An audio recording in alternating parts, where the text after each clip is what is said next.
로보 어드바이저가 일으킬 변화에 대한 세션이 있겠습니다.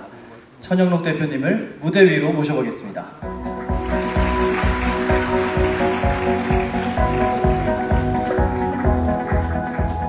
안녕하십니까. 오늘 드릴 말씀은 로보 어드바이저가 불러 일으킬 변화에 대한 말씀이고요. 핵심 주제는 결국 조금 전에 들으신 것 같이 어떻게 개인 맞춤화를 공학적으로 해줄 것이냐에 대한 얘기예요. 근데 그에 앞서서 오늘 드릴 얘기는 크게 세 가지인데요. 첫째는 지금까지 100년, 200년간의 금융이 단 한 번도 대중 소비자에게 맞춤화에 성공한 적이 없었다. 최근 들어서는 거의 노력도 안 하고 있다는 생각마저 들어요. 그게 얼마나 큰 불편을 초래하고 있는지 우리에게는 얼마나 큰 이 불편들이었고 금융이 얼마나 실망스러웠는지를 좀 설명을 드리고요. 그 이후에 맞춤화에 과연 성공한다면 어떤 형태로 성공시켜야 되는가에 대한 말씀, 그리고 성공 이후에는 우리 사회에 어떤 임팩트를 미칠 수 있는가, 금융산업이 또 어떻게 변화할 수 있는가에 대한 말씀을 좀 드리겠습니다. 우선 반갑습니다. 저는 두울머리 천영록이고요. 현재 분류호라는 서비스를 통해서 한 4,000명 정도의 고객에게 유료 자산 관리를 해드리고 있고요. 좀 더 구체적으로 분류호를 모르시는 분들께는 소위 모델 포트폴리오를 제공해서 고객들한테 드리고 좀 따라하기 쉽게 참고할 수 있도록 드리는 서비스라고 생각하시면 될 것 같고요. 그래서 더 좋은 동적인 모델 포트폴리오를 만들기 위한 리서치와 그것을 증권사 계좌에 더 쉽게 연동시킬 수 있는 개발, 그리고 그걸 고객들에게 쉽게 소통할 수 있는 콘텐츠 등을 통합해서 만들고 있는 회사라고 생각하시면 되겠습니다. 금융은 지금까지 맞춤화에 성공한 적이 없다. 제가 원래는 금융인 출신이었고요. 증권사에 다니다가 창업을 하면서 결국 수백 명의 고객들과 직접 혹은 간접적으로 대화를 해보게 됐는데 고객들은 굉장히 다른 요구사항들을 얘기하시고 있는 것 같지만 제가 봤을 때는 장기적으로 결국 다 똑같은 얘기를 하고 계세요. 첫째는 기회를 좀 포착해달라. 알아서 포착해달라. 두 번째는 좀 위험 상황이 오면 리스크를 좀 피해달라. 세 번째는 좀 알아서 해달라. 알아서. 그 모든 것을 모든 지식 서비스가 똑같겠죠. 여러분의 노하우와 지식, 경험 같은 걸 통해서 좀 시장 상황이 변할 때 좀 알아서 잘 관리를 해달라. 나에게 맞게 라는 요구를 하고 계셨던 것 같아요. 제 생각에는요. 그런데 금융 서비스가 이런 식으로 여러분에게 맞게 서비스하는 경험을 해보신 적이 있으신가요? 있으신 분 혹시 손 한번? 한 분도 없으시군요. 샤이해서 손을 안 드시는 건가요? 다들 원하시긴 하잖아요. 그죠? 이거를 엑센추어에서 조사를 한번 해봤습니다. 33,000명에게 혹시 이런 것을 원하시느냐 그랬더니 나이, 필요 혹은 중장기 목표에 맞는 좀 맞춤화 서비스를 원한다라고 대답하신 분들이 73%. 그러면 현재 받고 있는 금융 서비스 혹은 만나고 계신 브로커가 이런 서비스를 해주느냐라고 여쭤봤을 때 그걸 해주고 있고 굉장히 만족한다라고 답하신 분이 20%밖에 안 된다는 거죠. 아마 이 20%도 제 생각엔 좀 과대포장된 것 같아요. 뭐 이 정도면 괜찮지 뭐라고 받아들인 게 아닐까요? 따지고 보면 한 산업이 이토록 많은 사람들이 이런 서비스를 원하고 있는데 이토록 만족한 사람이 적다라는 것은 사실 저도 투자자 입장에서 보면은 이 산업 자체가 굉장히 실패하고 있다는 얘기예요. 그죠? 뭔가 고객, 사용자 경험을 완전히 실패하고 있다는 의미로 받아들일 수도 있을 것 같아요. 실제로 저희들도 필요한 경우에 이런 서비스를 받은 경우가 거의 없었다고 볼 수도 있고요. 그래서 그 사례들을 한번 살펴보자면 우리가 PB를 찾아가거나 아니면 뱅가드 홈페이지에 들어간다거나 아니면 이건 실제 사례인데요. 그 미국의 로보어드바이저인 웰스프론트에 들어가서 나는 어느 정도 공격적인 사람인데 공격적인 투자를 하고 싶은데 저에게 포트폴리오를 하나 주세요 라고 얘기를 한다면 구체적으로 이런 포트폴리오를 줍니다. 17% 채권, 그리고 나머지 83%의 뭐 배당 주식, 이머징 주식, 해외 주식, 미국 주식 정도를 좀 섞어둔 포트폴리오죠. 요게 요 형태를 한번 기억해봐 주시면 좋을 것 같아요. 이게 뭐 무지개 떡으로 보일 수도 있고 약간 오겹살 한 토막이라고 생각하셔도 될 것 같습니다. 이 포트폴리오가 굉장히 큰 문제인 게 이렇게 쭉 이어두는 거죠. 1년 내내 똑같은 포트폴리오를 가져가시라. 2년 내내, 3년 내내, 5년 내내, 10년 내내, 20년 내내 여러분들은 똑같은 포트폴리오를 그냥 쭉 가져가세요라는 얘기를 하고 있는 거예요. 궁극적으로. 그죠? 그러면 고객들은 알아서 여러분들의 지혜를 통해서 좀 대응도 해주고 약간 나에게 맞춤화 해달라는 부탁을 했는데 오히려 이런 포트폴리오는 굉장히 자포자기형 포트폴리오죠. 우리가 뭔가를 건드리면 건드릴수록 오히려 악화되기 때문에 아무것도 하지 않겠다. 금융인들은 굉장히 무능력하기 때문에 아무것도 건드리지 않겠다. 굉장히 무기력하고 패배주의적인 포트폴리오라고 볼 수 있어요. 그러다 보니까 여러분이 이런 포트폴리오를 받았을 때 어떠세요? 감동을 느낄 것 같아요? 여러분 20년 내내 이 포트폴리오를 유지하세요 라고 얘기하면 쿼리 같은 게 느껴지십니까? 안 느껴지죠? 재산 배분에 이 포트폴리오를 만드는 것과 관련한 많은 이론들이 나와 있지만 사실 실제로 이런 포트폴리오를 반영해서 사용하시는 분들은 거의 없으세요. 왜냐하면 지루하고 뭔가 지식, 노력, 어떤 신경을 써줬다는 느낌이 결여되어 있기 때문이죠. 그래서 나온 것이 글라이드 패스라는 개념입니다. 글라이드 패스라는 게 그 어원을 살펴보면 하나의 장치예요. 비행기가 착륙을 할 때 가장 안전하게 착륙할 수 있는 항공학적으로 최적화된 항로 같은 걸 그려주는 거죠. 그걸 그려주는 장치라고 생각하시면 돼요. 이 글라이드 패스보다 조금 더 높게 착륙을 한다면 추락, 너무 빠르게 착륙을 해서 좀 위험하고요. 더 낮게 비행을 한다면 아마 바닥에 부딪힐 가능성이 높아지는 거겠죠. 최적점이 존재한다. 착륙을 안전하게 만들기 위한 이런 글라이드 패스를 금융에서도 도입을 해서 아까 조금 전에 들으신 타겟 데이트 펀드라는 곳에 접목을 시켜본 거죠. 그래서 처음에는 예컨대 채권을 한 17% 가져가지만 시간이 흐름에 따라서 어때요? 본인의 퇴직에 가까워짐에 따라서 좀 안정성을 높이고 주식 비중을 줄여나가자. 지난 세션에도 들었겠지만 이대로 따라하는 것은 상당히 너무 단순 무식한 면이 있어요. 왜냐하면 시장이 폭락했던, 폭등했던 그냥 복불복이라고 생각하고 일단 그 시기가 되면 포지션을 줄여가는 거잖아요. 그러니까 시장 상황도 전혀 살펴보지 않고 그 사람이 누적 수익이 어느 정도인지도 전혀 살펴보지 않고 누적 손실이 어느 정도인지 뭐 손실 한도에 가까이 갔는지 그 사람이 고통을 느끼고 있는지 어떤지를 전혀 신경 쓰지 않고 딱 정해진 시기에 2025년부터 주식 비중을 줄이겠습니다. 아주 단순한 로직 하나가 덧대어진 거죠. 그러다 보니까 얘도 너무 단순해서 좀 문제가 있다. 그래서 앞으로 설명드리기에 앞서서 앞으로 설명드리는 모든 축을 하나로 통일해 볼게요. 맞춤화의 척도를 리스크라는 관념 하나로 좁혀보겠습니다. 왜 좁히냐면요. 우리가 리스크를 좀 높였다 낮췄다 할 수 있다면 리스크 온, 리스크 오프를 할 수 있다면 나머지 기대 수익률도 같이 따라 움직인다는 가정을 해보는 거예요. 뭐 실제로 안 그런 경우들도 있겠죠. 뭐 이런 사례도 있을 수 있습니다. 여러분이 친구들 중에 가장 신용하기 힘든 친구한테 돈을 빌려줬다고 뭐 기대 수익률이 가장 높은 건 아니니까요. 혹은 뭐 여러분 인생에 가장 돈을 많이 번 케이스가 뭐 가장 위험했던 투자는 아니잖아요. 항상 똑같이 움직인 건 아니지만 전반적으로 우리가 통제할 때 단 하나의 축 리스크를 높였다 낮췄다로 통제할 수 있다라고 가정을 해보겠습니다. 그러면 맨 처음에 보여드린 우리가 얘기하는 일반적 자산 배분이나 웨스트프론트에서 제공했던 20년 내내 똑같은 포트폴리오를 제공하는 경우에는 20년 내내 시간이 흘러도 같은 리스크 수준을 추구하는 거예요. 그죠? 똑같은 방식으로 늘 기왕이면 83%의 주식을 가져가겠다라고 얘기를 한 거죠. 근데 여기서 반영되고 있지 않은 거는 시장 상황이 어떻게 변하는지에 따라서 아무것도 하지 않겠다. 누적 이익, 돈이 굉장히 많이 벌렸다거나 그럴 수 있잖아요. 10년 투자를 하는데 7년 만에 목표했던 수익을 다 달성하더라도 아무런 신경 쓰지 않겠다. 외적인 것을 전혀 보지 않겠다는 관념입니다. 글라이드 패스가 조금 더 동적으로 반영되어 있던 타겟 데이트 펀드를 본다면 최소한 한 가지는 신경 쓰겠다. 투자 기간이 만기가 인접하면 리스크를 좀 줄여내겠다는 얘기인 거죠. 그 참고 삼아서 우리 일반 대중들이 어떻게 투자하는지를 본다면 이렇게 볼 수 있습니다. 리스크를 특별히 생각이 있어서 컨트롤하고 있는 게 아니고요. 장이 올라서 남들이 돈 많이 벌면 탐욕이 생겨서 리스크 수준을 확 높였다가 손실이 나면 두려움이 생겨서 공포에 빠져서 리스크를 확 줄였다가 또 남들이 돈 번다는 소문, 좋은 펀드 나왔다는 소문을 들으면 리스크 수준을 확 높이기를 계속 반복하는 거죠. 일반인들만 이런 게 아니라 대부분의 자산관리사, 재무설계사들도 이런 식으로 운영하는 경우가 많아요. 그래서 미국의 유명한 리서치 기관인 달바에서는 전체 투자자의 평균을 보면은 시장보다 매년 평균 마이너스 5.5% 정도 마이너스가 난다라고 얘기를 하죠. 그 대부분의 이유는 이걸로 설명이 됩니다. 리스크를 쓸데없는 구간에서 확 높였다가 확 줄였다가를 굉장히 반복하고 있는 거죠. 그런데 그러면 우리에게는 선택의 기회가 있는 거죠. 아까 말씀드린 굉장히 고정적으로 리스크를 쭉 가져가는 방법이랑 이렇게 경거망동하는 스토리랑 둘 중에 하나를 고르라는 건 사실 굉장히 불합리합니다.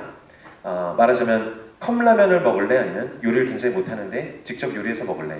둘 다 좋은 솔루션이 아니라는 거죠. 그러면 맞춤화의 성공한 형태에 대해서 한번 같이 상상을 해볼게요. 이 맞춤화, 이 글라이드, 리스크의 글라이드 패스를 일단 생각해 봤을 때는 모든 개개인에게 맞춤화가 돼야 된다가 가장 중요한 부분입니다. 공모펀드는 기본적으로 개개인에게 맞춤화가 되어 있지 않죠. 2025년에 리스크를 줄이겠다라고 약속되어 있는 상품들인데 개개인의 사정은 다 다를 수 있잖아요. 어떤 사람은 17년 남았을 수도 있고 27년 남았을 수도 있고 원하는 리스크 수준이 다를 수도 있고요. 그죠? 첫째는 투자 기간을 고려해서 끝에 어느 정도 수익을 챙기는 수익 실현을 할 수 있는 구조가 필요해요. 이게 밑바탕이 되는 그림입니다. 초기에는 시작 시에 안정성을 좀 받고자 하는 경우들이 많아요. 실제로 금융인들이 굉장히 많이 받는 요구사항 중에 한 가지가 이런 얘기거든요. 처음에 원금에서 일정 부분 손실이 안 났으면 좋겠다. 돈이 많이 벌리기 시작하면 더 공격적으로 투자해서 수익은 더 공격적으로 운용해도 괜찮다. 그렇게 얘기를 하면 금융인들이 뭐라고 답을 하냐 하면요. 고객님, 세상에 하이 리스크 하이 리턴이라는 개념이 있습니다. 돈을 많이 벌고 싶으면 큰 손실을 각오하셔야 돼요. 라고 하는데 고객들은 아니 그렇게 말고 처음에 좀 벌어놓고 약간 조심스럽게 시작해서 나중에 더 공격적으로 해주면 안 되냐라는 질문을 굉장히 많이 하세요. 금융인들은 계속 거절을 해온 거죠. 근데 굉장히 재미있는 사례가 몇 년 전에 나온 ARS라는 상품인데요. Absolute Return Swap이라는 상품이었죠. 이 상품의 특징이 뭐냐면요.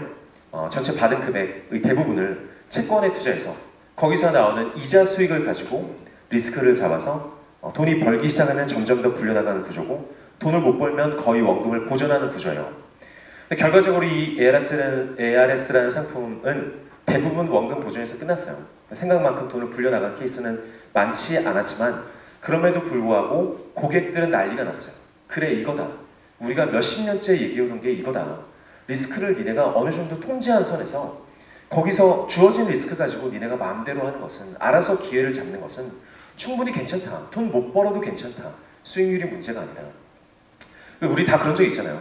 한 마이너스 10% 정도 나는 것까지는 괜찮겠다라고 생각하고 투자를 해놨는데 나중에 보니까 계좌를 열어보니까 마이너스 20%, 마이너스 25%, 마이너스 30%예요.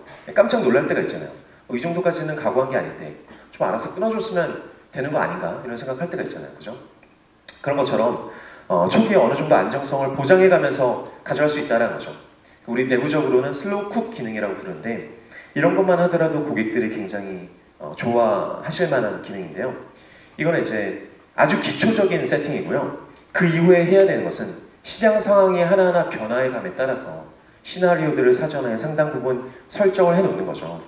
그에 맞춰서 조금씩 변화를 시켜나간다. 시장 상황의 바뀜에 따라서 우리가 사용하고 있는 전략들의 기대 수익이 분명히 변화할 수 있는 거고요. 어제까지는 연 8% 벌 것 같았지만 시장 상황이 바뀌어서 오늘은 연 8% 힘들겠다라고 판단할 수 있는 거잖아요. 그리고 계좌의 누적 수익이 어느 정도가 되느냐. 똑같은 사람이더라도 현재 플러스 15%인 상황인 사람이랑 마이너스 5%인 상황인 사람이랑 기분이 달라요. 접근해야 되는 리스크를 선택해야 되는 구조가 분명히 다르다고 저희는 생각합니다. 그리고 돈이 얼마나 벌려있을 때 리스크에 대한 호불호가 어떻게 갈릴지도 사람마다 다를 수 있는 부분이고요.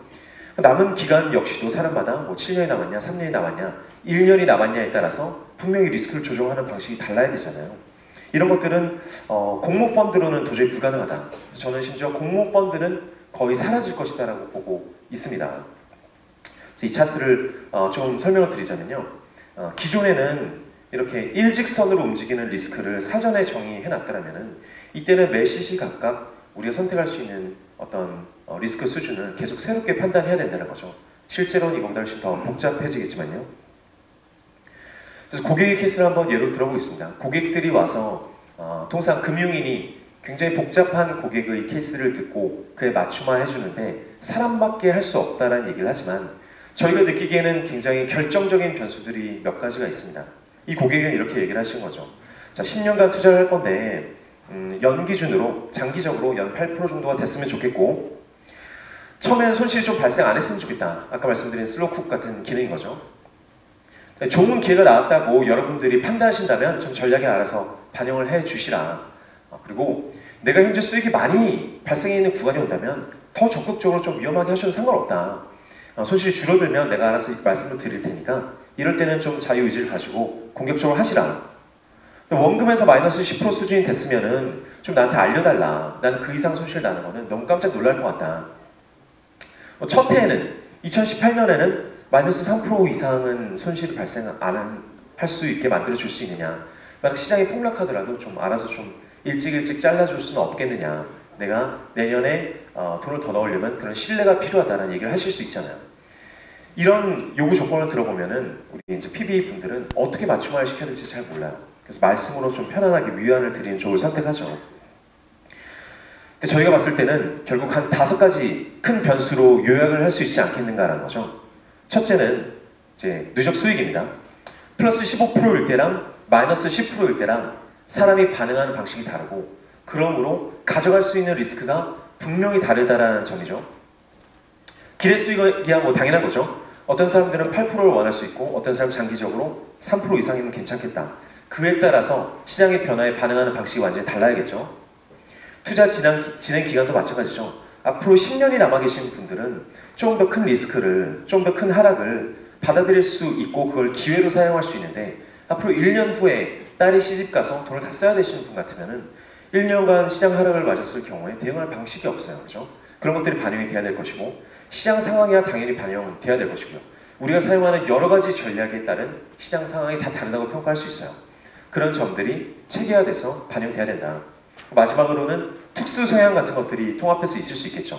예를 들어서 본인의 어떤 세제 구조라거나, 아니면 이분이 중국 주식에 이미 너무 많이 투자하고 계셔서 중국 주식은 절대 추가 안 해주셔도 괜찮을 것 같다.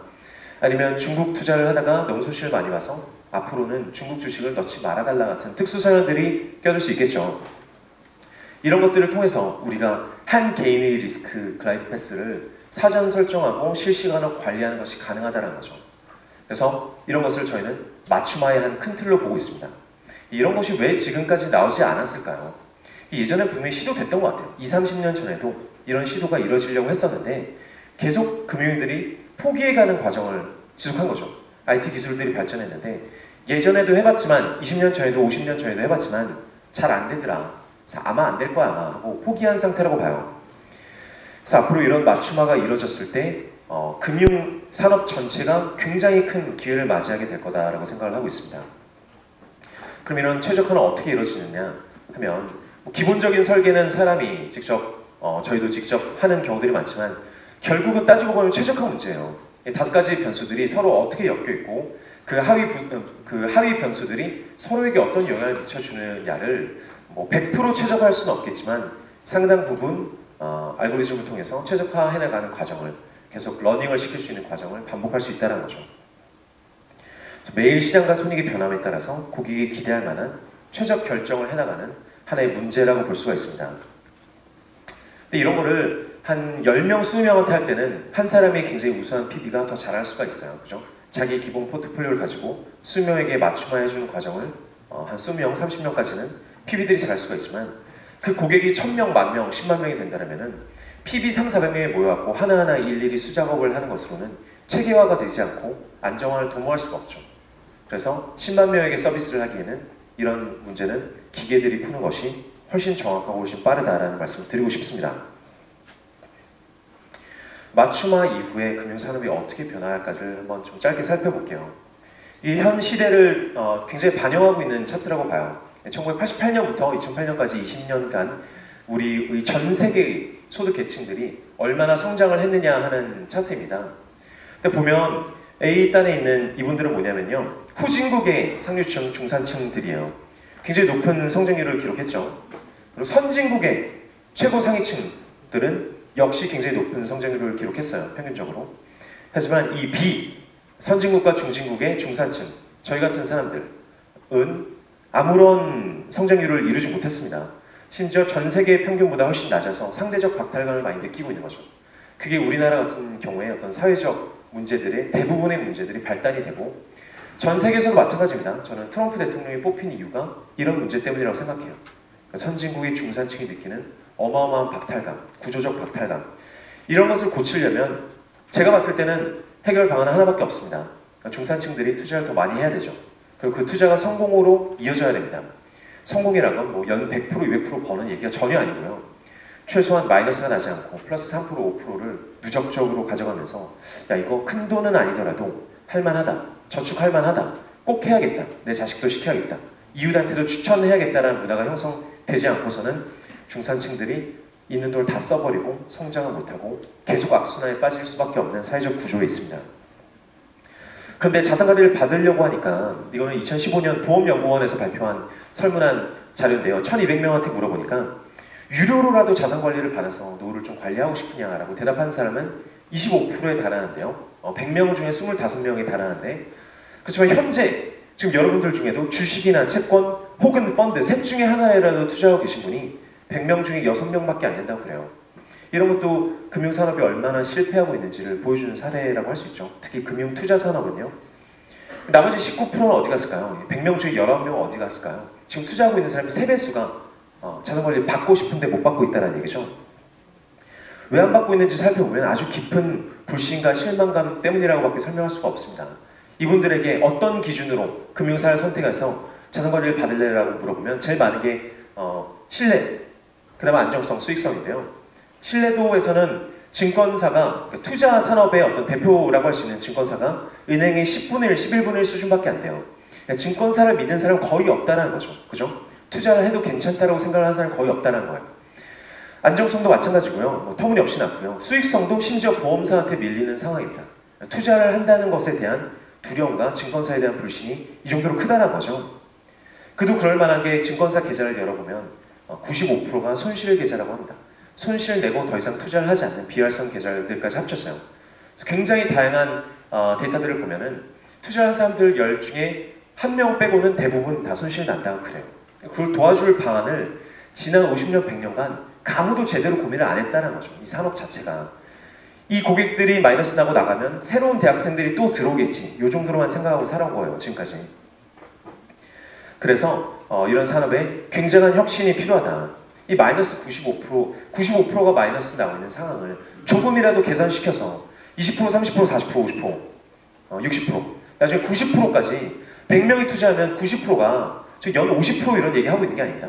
연 3%라도 꾸준히 맞춤화 받아서 내 마음이 불편하지 않은 수준에서 관리를 받아서 알아서 기회를 잡아주고 알아서 리스크를 줄여주면서 3년, 5년이 지나면 플러스 15%가 돼 있고 20%가 돼 있다면 세상이 어떻게 바뀔까요? 로보 어드바이저 산업이 어떻게 바뀔까요?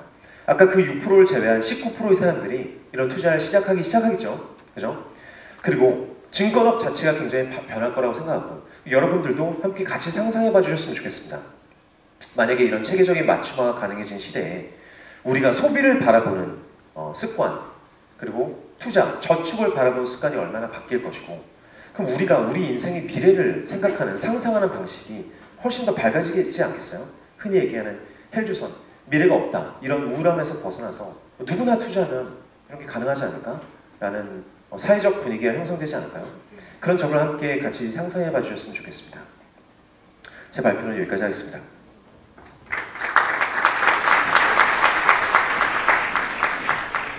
네, 그럼 바로 Q&A 한번 진행해 보도록 하겠습니다. 시간 관계상 한 분 정도만 가능할 것 같은데요. 여기 가운데 계신 분께 마이크 한번 전달해 주시기 바랍니다. 네, 강연 잘 들었습니다. 네, 제 질문은 아까 전에 그 포트폴리오 같은 걸 맞춤할 때 이제 사람이 할 수도 있고 뭐 머신이 할 수도 있잖아요. 근데 아마 두 가지 다 사용하시는 것 같은데 그 사람과 머신의 그 비중이 어떻게 되는지 궁금하고요. 그리고 만약에 사람이 비중이 좀 더 높다면 한 사람당 최대한 담당할 수 있는 그 고객이 몇 명까지 가능한지 좀 궁금합니다. 저희 사내에서 얘기가 아니고 로봇에서 산업에서의 말씀이신가요? 둘 다 말씀해 주시면 더 좋고요. PB 한 사람이 감당할 수 있는 고객은 통상 맥시멈 100명이라고 해요. 자기 조수를 가지고 한꺼번에 연락을 하고 설득을 하고 위로를 하고 맞춤을 하고 고민을 할 수 있는 시간. 고객이 원하는 거는 지식 서비스를 하고 있는 사람한테 원하는 거는 시간 좀 써서 나를 위해 고민해 달라는 거잖아요. 여러분들이 변호사를 쓰거나 그죠? 회계사를 썼을 때 한 20분, 30분이라도 남는 시간에 내 상황에 맞춰서 본인이 가지고 있는 그 산업 내의 노하우를 가지고 좀 맞춤을 해달라는 거잖아요. 그렇게 한꺼번에 관리할 수 있는 고객이 인간은, 사람은 맥시멈 100명이라고 봐요. 근데 이게 좀 다른 얘기지만 그 상위 1%의 PB는 굉장히 좋은 포트폴리오를 굉장히 잘 맞춤화를 해주고 있겠죠. 근데 모든 PB센터에 가거나 증권사, 뭐 은행사의 브랜치에 갔을 때 포트폴리오를 만들어주고 맞춤화하는 규칙이 제대로 정립된 곳이 하나도 없습니다. 한마디로 다 주먹구구로 해요. 이런 경우에 이렇게 얘기하면 되지 않을까? 고객이 50대 50으로 합시다. 그런데 고객이 좀 더 공격적으로 그러면 70대 30으로 할까요? 그래서 고객이 끄덕끄덕하면 합시다. 이렇게 넘어가는 세일즈의 과정이에요. 이거를 절대 그렇게 해서는 안 됩니다라는 룰이 하나도 없어요. 앞에 넘어가서 상대방을 세일즈만 시키면 된다는 거죠. 그래서 체계가 없었는데 이 체계를 어떻게 시킬까의 문제도 있고요. 한편으로 그 포트폴리오라는 것은 그 미래를 좀 예측해서 하는 부분은 굉장히 잘하시는 부분은 어떨 때는 결과적으로는 로봇보다 훨씬 나았던 경우들이 굉장히 많이 있겠죠. 어느 시대나 에이스 포트폴리오 매니저들이 탄생하잖아요. 그렇지만 문제는 그 한 사람의 포트폴리오를 여기는 100명한테 똑같이 반영시킬 수 있을까? 예를 들어서 6개월 전 고객은 지금 플러스 15%라니까요. 이분은 이제 당신이 뭘 하든 믿을게 라고 돼 있는 상태이고, 이분은 15% 폭등이 있는 상황에서 들어가 있는 사람은 또 들어가자마자 물리는 거 아닌가라는 굉장히 큰 걱정을 가지고 있어요. 그리고 실제로 포트폴리오 매니저 하고 있는 분들이 20% 먹으려고 들어간 주식에서 벌써 16%, 17%를 벌고 있는 상황이에요. 좀 있으면 끊으려고 하는 상황일 때 과연 이거를 100명한테 똑같이 뿌리는 게 맞느냐. 그래서 공모 펀드는 거의 없어질 거다.